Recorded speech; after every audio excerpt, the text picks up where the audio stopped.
could quite easily stretch this neckline edge out. And it could become quite frilly. Hello, YouTube. Nice to see you. And yeah, it could come quite frilly and quite stretched out. If you've got the stay stitching there, that's going to stop that from happening. So that's absolutely fantastic. So what am I going to be doing today?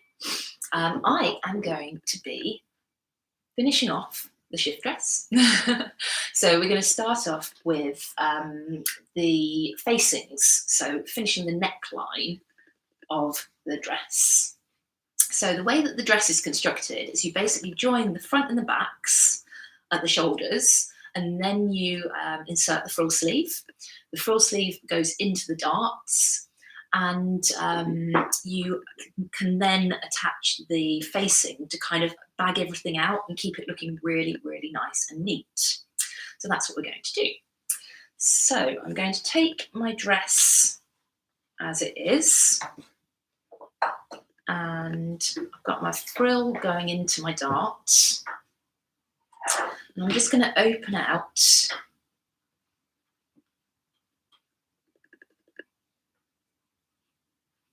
my armhole like that. So this bit here is my armhole, and I'm going to take my facings, which I have pre-prepared. So what I've done is I have turn them this way for you. So this is my facing. I have overlocked the bottom edges of the facing. I've joined the front facing and the two back facings at the shoulder seams. Press those open. Before doing any of that, I applied interfacing. Now I'm using a lightweight polyester crepe. So I've used a Vilene H180 interfacing, and it's an iron-on interfacing. It's a lightweight interfacing, so it's not going to affect the outside of my garment too much. It's not going to make it kind of go too crispy or yeah, just it's not going to make it kind of stand out on the outside of the garment. It's just going to add a tiny bit of weight so that the facing stays inside the garment. That's usually the point of adding block fusing to any panels. So stop them from stretching, stop them from moving, and add a bit of weight, make them heavier than the outside fabric. So what we're going to do is take the facing and find, so we've got the front here with the dart of the main body. So I need to find the front of the facing. So I've got the front of the facing here, like this. And I'm going to take my shoulder seam and just open that out. And I'm going to find that little notch where my frill sleeve and my shoulder seam of the main garment just match.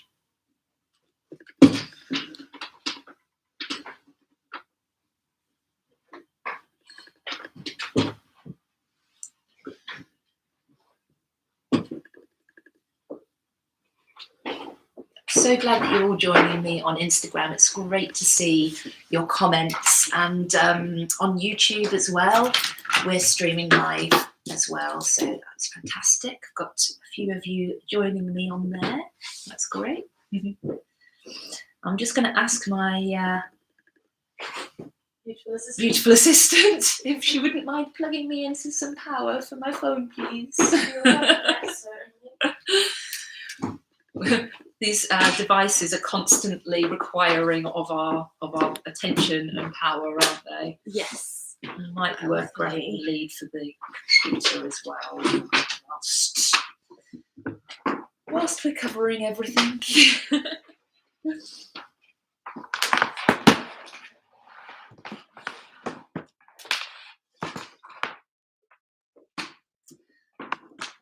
So I'm just pinning the facing onto the main body of the garment. Just going to make sure that Instagram's back with us. So Hello, Instagram. Sorry, I lost you for a few minutes there, but I'm glad to see that you're back. YouTube's still with me. Hello. Right, so let's really get into this now that we have power everywhere. Yeah,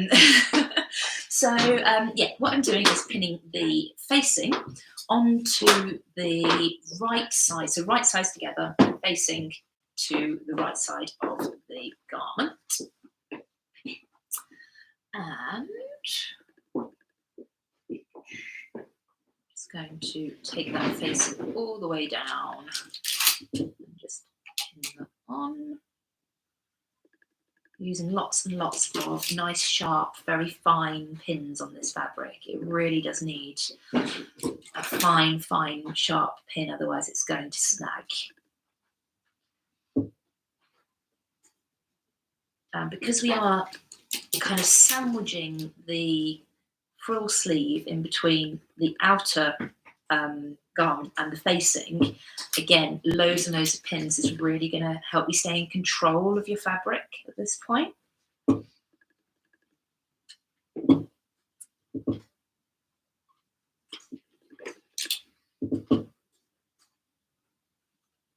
So I think I said in the last video, I like to, at the seam allowances, put in a couple of extra pins just to really hold those seam allowances open. Because the last thing you want to be happening when you've got lots and lots of layers that you're stitching together is for any unnecessary bulk to be those positions.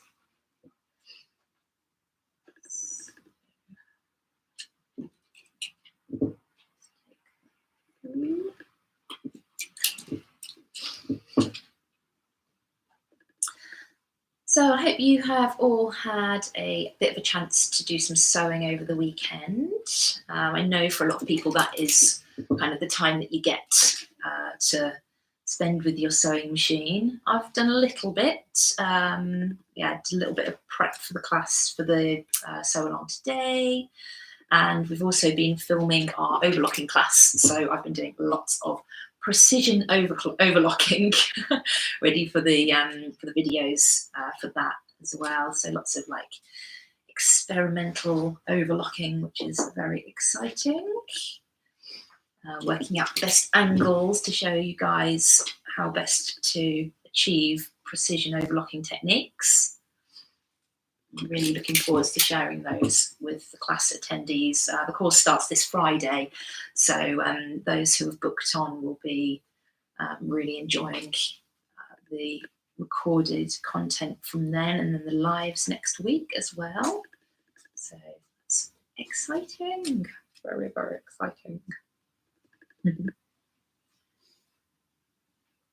Just making sure that everything is nice and flat around there. What you don't want is any lumps and bumps. If you're working with all these layers, if you have any lumps and bumps, it's going to cause a pucker or a pleat. So bear with me just a second.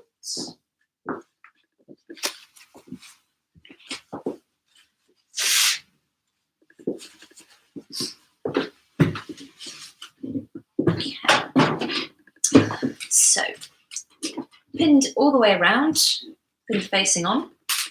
The next thing that I'm going to do is I'm just going to fold over. I think it might be easier if I turn everything the other way for you. So I've now got my facing pinned to my armhole. I now need to pin my facing to my neckline. So I'm just going to take my frill sleeve and I'm going to kind of roll it up slightly, or just kind of, yeah, just roll it up. Because what I don't want to happen is for that frill sleeve to get caught in the stitching when I'm stitching around the armhole. So I'm just kind of rolling that out of the way. And then we're going to take the facing and sandwich that frill sleeve between the facing and the outer again at the neckline shoulder seam.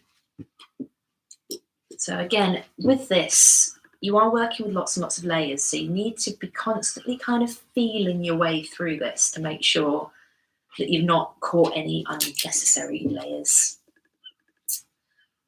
If you're worried at all, you can tack. That's always a good idea. So So you can tack it, turn it through, make sure that you're happy that everything is in the right place, and then go ahead and turn it back through and stitch it. So it's a good way of going about it. Now I haven't, on this fabric, stay stitched the neckline of the facing because we've got interfacing on there. So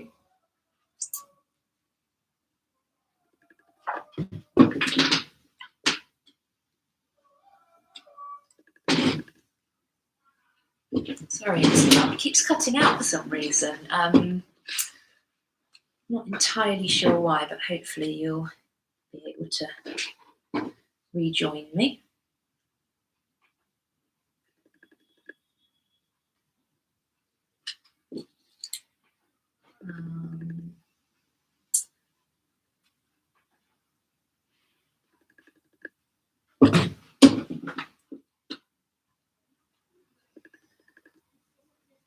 Sorry, Instagram, I'm just going to have to leave you for a second and come back.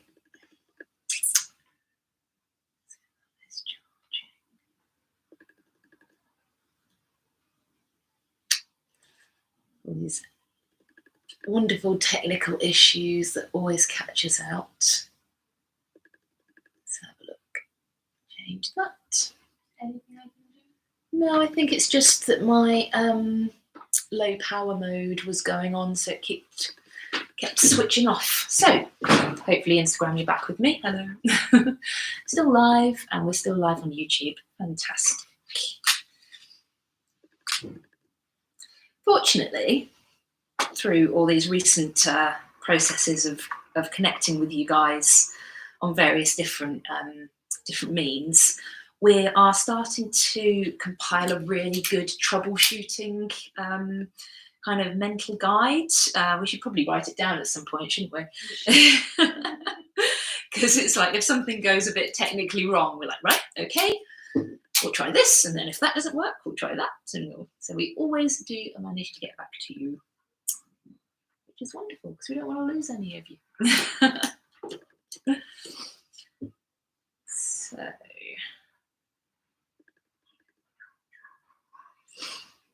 for our live online workshops, we always use Zoom, and we found that just fantastic. We can really, really connect with you guys. So for the overlooking course, we're going to be using that. And yeah, if you ever join us for any of the live elements of a course, yeah, you'll be connecting with us on there, which is fab. It's great to be able to come to you on YouTube and on Instagram as well. Right, we are getting there, I promise. Just lots and lots of pins required for this bit because we don't want to go wobbly. We don't want anything to be out of our control when it comes to stitching the neckline facing.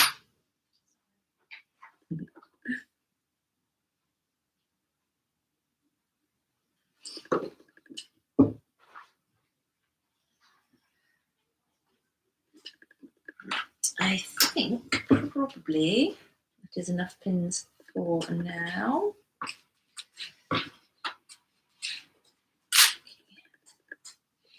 Just a few more around here.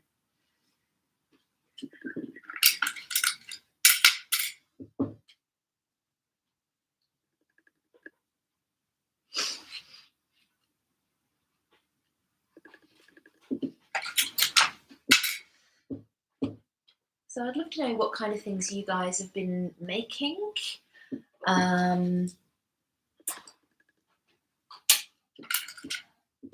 Yeah, thanks for joining me, Ali Sews. Sorry you have to go now, but you can, of course, watch back on Instagram or on YouTube at any time. Just have me on the background whilst you're sewing. Hopefully I'll be spurring you on to keep sewing your own projects. So, wonderful. Okay, so we've got the neckline facing joined to the neckline. we have got one frill sleeve condensed within, or rolled up within, sandwich, that's the word, sandwich between, it's lunchtime, I should be thinking of sandwiches, between the facing and the armhole seam. And I'm going to sew those together and show you what happens. So obviously you would do that with the other frill sleeve. I'm not going to do that right now because otherwise we could be here for a while. I want to take us through to the next parts. Okay. So I'm just going to sew around the neckline. Now, one thing that's really important when you're starting to work with a full garment is to make sure that you've got as much of the garment on the table or on a surface as possible. So what I'm going to do is just position my sewing machine. In fact, let's take it around like that, and you guys can see a bit more of what I'm doing. Okay. And I'm going to make sure I've got a bit of space to one side to put the whole garment on the table. That's really, really important when you're sewing a full garment. Otherwise, the weight of the other panels of the garment are going to start stretching it out. I said before, this fabric isn't particularly stretchy, but there is still a chance that it might stretch. So I've got my sewing machine set up, 2.5 length stitch, which is your default, and I've got a small sharp needle in my machine. I'm sewing a 1.5 centimetre seam allowance, or 5/8 of an inch seam allowance, and I'm just going to sew a few back stitches to start myself off, and then just start stitching around the edge here.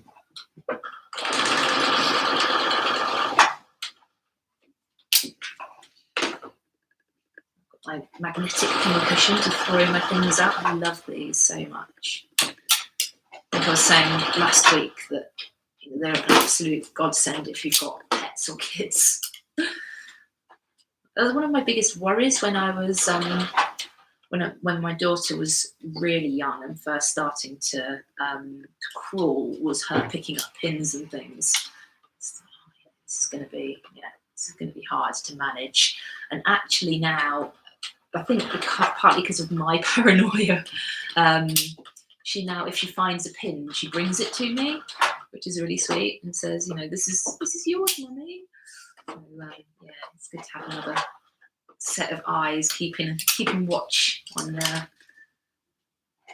safety in our house. The cats don't do that. I just find them playing with something in the corner and think, oh gosh, is that a hair grip or is it a pin?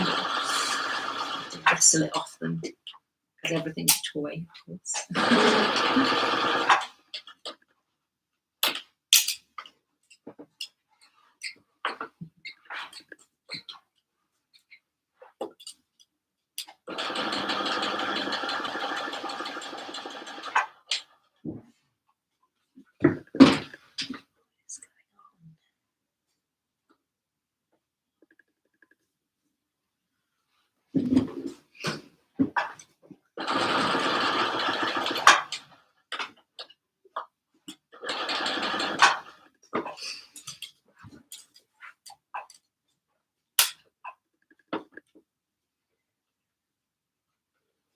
Right, one thing to be really careful of at this point is you've got a curve and a curve. And curves tend to like to, as you're stitching around them, they like to fold underneath. So you just need to keep checking the underneath of the fabric as well as the top, and making sure that your fabric isn't getting folded under like mine was. It's one of those things when you know what to check, you check it automatically as you go along. But when you're new, obviously, you don't know what to check because it's not happened before. So that's why I'm here.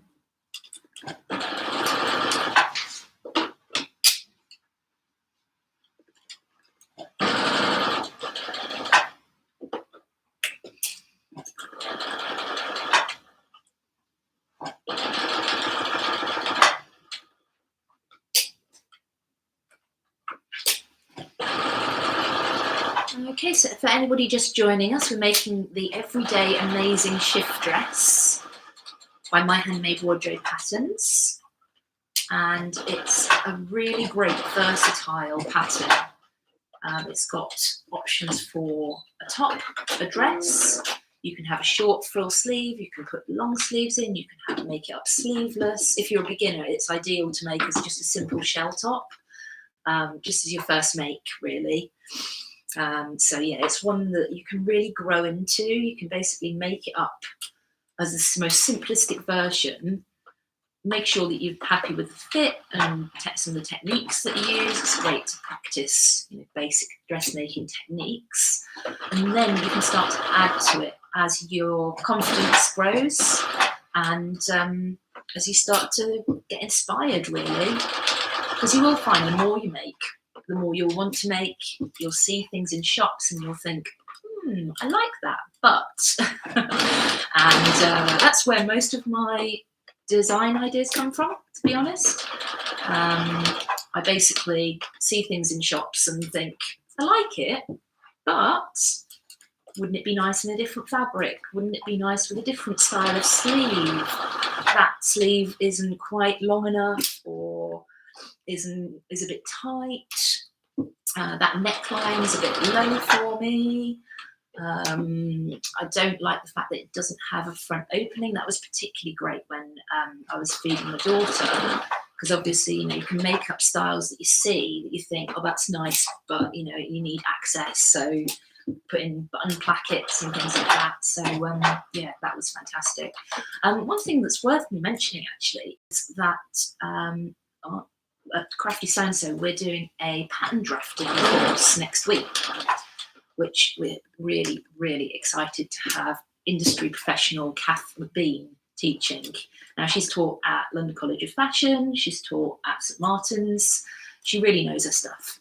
She makes patterns for lots and lots of indie pattern designers, and she's worked in the industry making patterns for high street stores for a very, very long time. So it's great to have her come and share some of her wonderful knowledge with us. And in the first class, because we're hoping that this will be a series, she's going to be teaching you how to use a woven bodice block. And the brilliant thing about the class is that you get a bespoke bodice block to your measurements made, and she'll bring that along, and then she'll show you how to use it. So it really is quite a unique course. We haven't really come across one anywhere else, and that's why we've put it together ourselves. Yeah, so it's really exciting. We've got a couple of people joining us for that, and we'd love to have more as well. So yeah, it's something that it's not too late to join. We do need to know from you by pretty much the end of tomorrow if you do want to join us, and we'd love you to. So please do sign up for that over on the Crafty Sew&So website if you're interested. There's also a great interview on YouTube with Kath just telling you a little bit more about the course as well. Okay, right. So now we have, really hoping this has worked. So now we have the facing attached to the armhole and the neckline. We haven't joined the side seams of the facing or the main at the moment. That's something that we will do afterwards, because we're going to need to turn the whole of this back piece through the facing through to the front. And I love this method for finishing things off. So what I'm going to do is I'm going to push it through, check that everything looks nice, and then I'm going to push it back through and snip in to release this curve, the armhole and the neckline. I'll show you why in a minute. So I'm just taking the back piece and I'm popping it through to the front, and I'm going through the front facing. I'm just going to wriggle my fingers through there and pull that out, making sure that I've got the piece, the bit that I think I should have.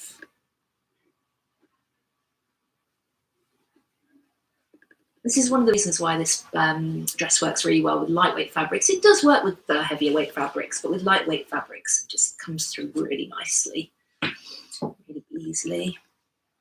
Okay. Yep, that seems to have worked beautifully. So we have over. We have our neckline. Then we have our frill sleeve attached and inserted, and on the inside it's all beautifully finished as well. But as you've probably noticed, we're getting a bit of kind of puckering, a bit of kind of ruching. It's all just not sitting very neatly and very flatly. And the reason for that is the seam allowances on the inside of the garment are restricting the ability for the curved neckline to sit flat. So basically, if you think you've got your seam allowance edge, and then you sew your seam allowance, so you've got your cut piece edge, you sew your seam allowance 1.5 centimetres in from that. That seam allowance edge is going to be smaller than the area that you're sewing.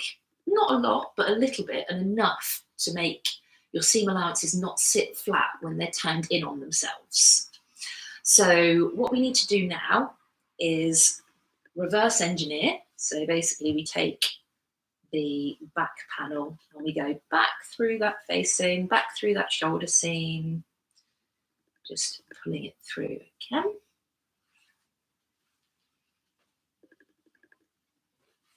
There we go. And we're going to take our scissors and we're just going to snip into that curved seam all the way around. So we're going to snip about once every centimetre, I would say. So just do a few little snips to show you what that distance looks like. You're going to end up with a nice kind of fringy, fringy edge like that. And you need to do that all the way around the neckline and all the way around the armhole. So I'm going to quickly do that.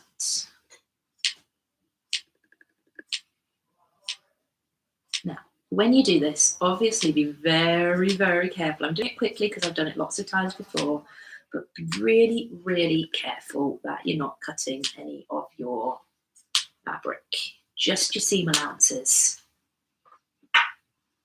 And the best way to do that is to put your hand underneath, thumb on top, and just make sure that you're constantly feeling.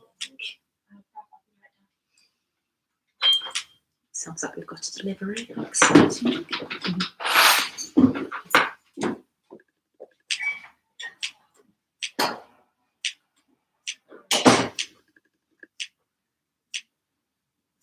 Okay, so that's my neckline. Oh, I need to do the back. Don't forget that.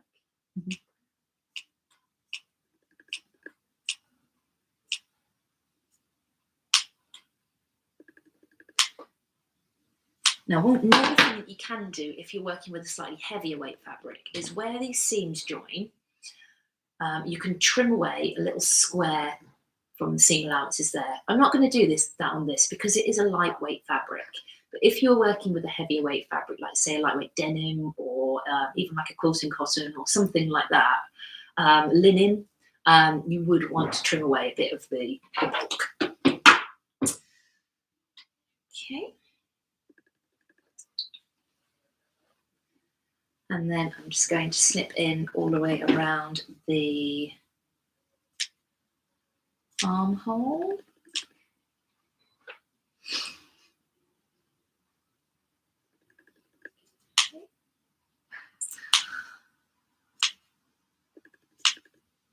So,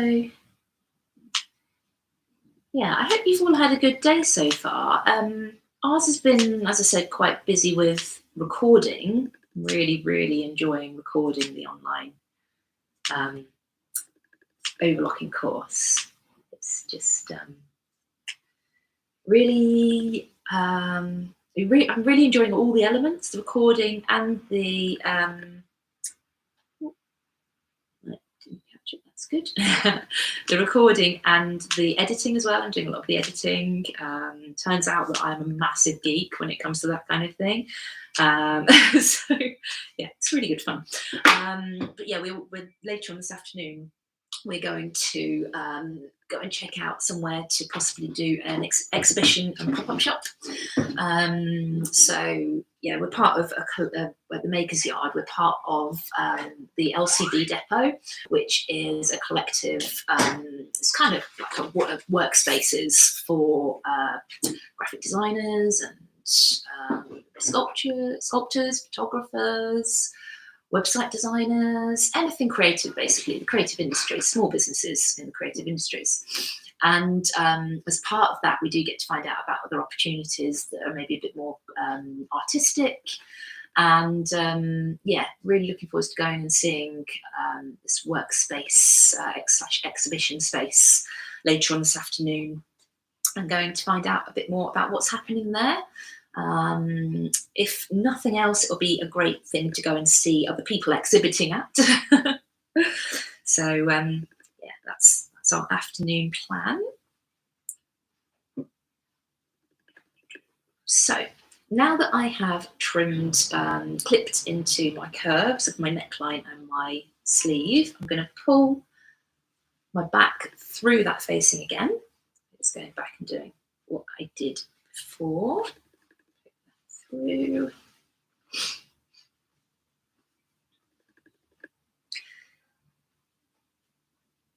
And hopefully you can see now that neckline edge is just sitting so much flatter. It's beautiful, really, really nice and neat and flat. And that seam allowance is basically allowed to open up. So if you feel the seam allowances, you'll feel that the snips where you've snipped in, they've actually expanded. They've got little V's in between them. We haven't snipped V's out. I'm not a fan of that, actually. I think it's a lot of effort, and it doesn't, unless you're working again with heavyweight fabrics, it doesn't really achieve anything extra. Just snipping in is fun. There are certain times when we will suggest to snip V's in, and there's reasons for that. So we always try and make sure with our instructions we use techniques because they're the best technique for that particular part of the garment. We don't just kind of go with the techniques that, standard techniques. We handpick the techniques according to the use, really. Okay. So yeah, that's looking really, really nice and neat. So I could, if I wanted to, decide to, I'd obviously give this all a really good press. I could top stitch if I wanted to. I could even go in and I could understitch around the edges. What I'm going to do is I'm going to press it all. I'm going to take a look at it and see what I think it needs. If the facing seems to be rolling out to the outside and I don't want the look of top stitching on the outside, I'm going to understitch, and I'm going to stitch the seam allowances, all the seam allowances from the outside of the facing to the facing. So no stitching will be visible on the outside, but it's all going to be on the inside, holding everything on the inside. That's the whole point of understitching. Again, another technique that I think often is overlooked because people don't know the reason why it's used. So yeah, that's, again, if you want to find out more, check out our blog post on our website. So the next thing that I would need to do to finish off the dress is to take my front and my back at the underarms, and opening out the facing, I would just take my facings, so my seams where my facing and my front and back meet, and I'll just bring those together, pin. Yeah, let's go ahead and do this.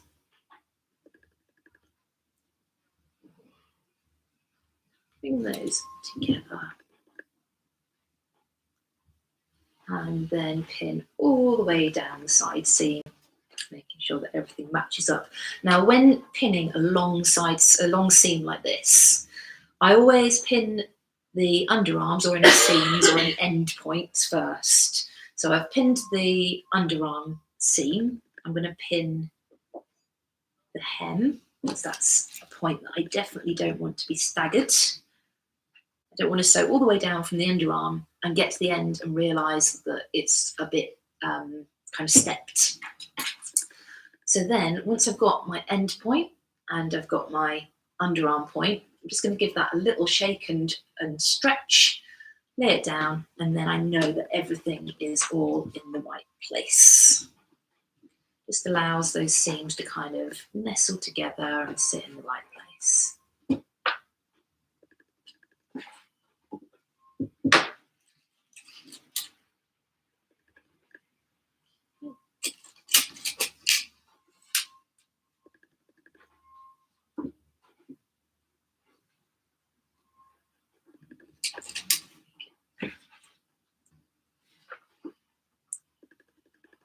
Yeah, thanks for everybody who has joined me today. It's really, really great to sew along with you, and I really hope that I'm inspiring you to have a little bit of a think about what you might want to sew for the weekend, or maybe you get some sewing time during the day or in the evenings. So if you can't sew along with me, then you can watch this on playback and have me rabbiting on in the background with encouraging words.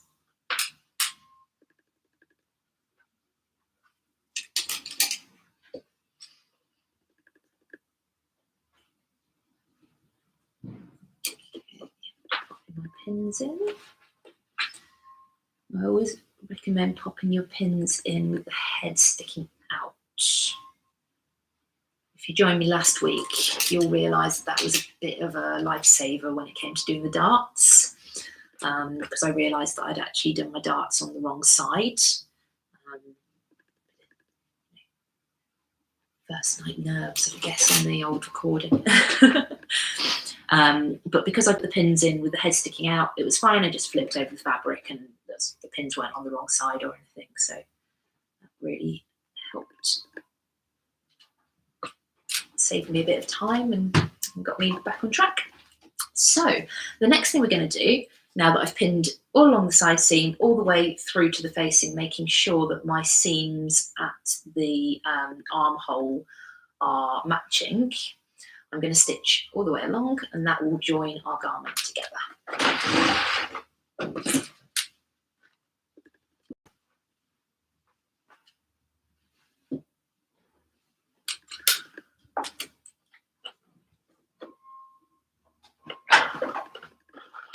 So yeah, I'm looking forward to wearing this Everyday Amazing shift dress next week. I think I'm going to style it with tights and probably a jumper or a cardigan possibly.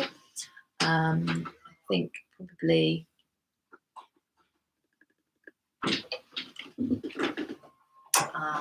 yeah, some nice thick tights and a cardi, maybe a belt around it as well. It's not a fitted dress, it's quite a loose fitting dress, but it does look great belted, so that's a nice way to wear it. Or if you prefer wearing your garments a little bit looser, it does have a nice good bit of roominess about it.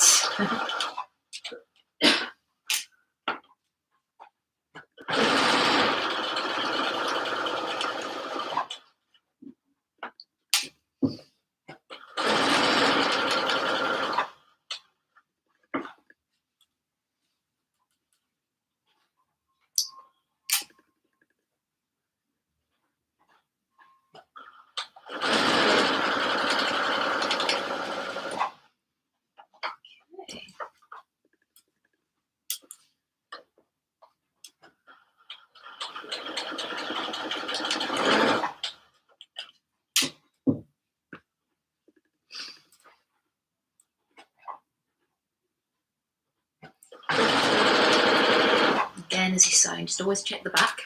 There's nothing worse than sewing beautiful seams on the front and then realising that it's all gone a bit skewy from the back. So as you're sewing, just do a little bit, check, everything's nice and flat. I always like to just double check my stitching as well as I'm going along, make sure that that's all looking good. Okay,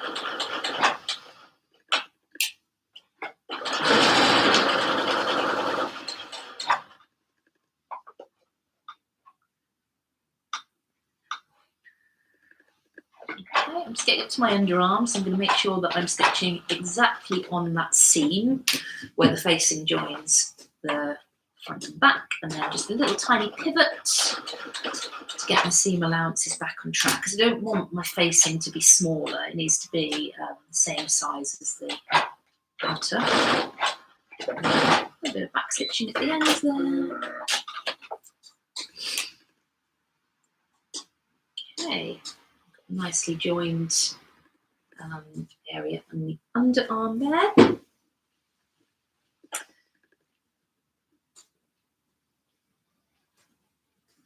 Okay, and that is one side of a lovely everyday amazing shift dress joined together and complete. So we're going to leave it there for today. Thank you so much for joining me. I've really enjoyed sewing along with you. I hope you've picked up some top tips and got inspired to have a go at making the pattern or something similar yourself. Maybe working with polyester crepe fabric as well. It's a great fabric to work with. Doesn't really have much stretch to it, so do consider your styles carefully for it. But it is a very forgiving fabric to work with. So wonderful. It's really great to see that you're possibly interested in making this dress, Liz. So yeah, I hope that you've enjoyed that, and you can pick up a copy of the pattern from our website as a PDF or a paper pattern from Crafty Sew&So. And you can, if you buy the PDF, you can get sewing this weekend. So we'll leave it at that. I'll be wearing my shift dress next week, hopefully. I am not sure whether I'm going to be coming to you for a sew along next week, because we are launching the overlocking course. We need to make sure that the lives for the overlocking course are scheduled and we can fit everything in. I've got a Love Sewing magazine project as well that I'm working on, so we will see how the schedule's looking. But I'm really hoping that I'll be able to join you, because I have a half-made ready to party dress, which I should have finished ages ago, and yeah, it'll be a great excuse to get that finished and take you on a bit of that sewing journey with me as well whilst I'm doing that. So yeah, hopefully I'll be able to join you again next week, and until then, happy sewing.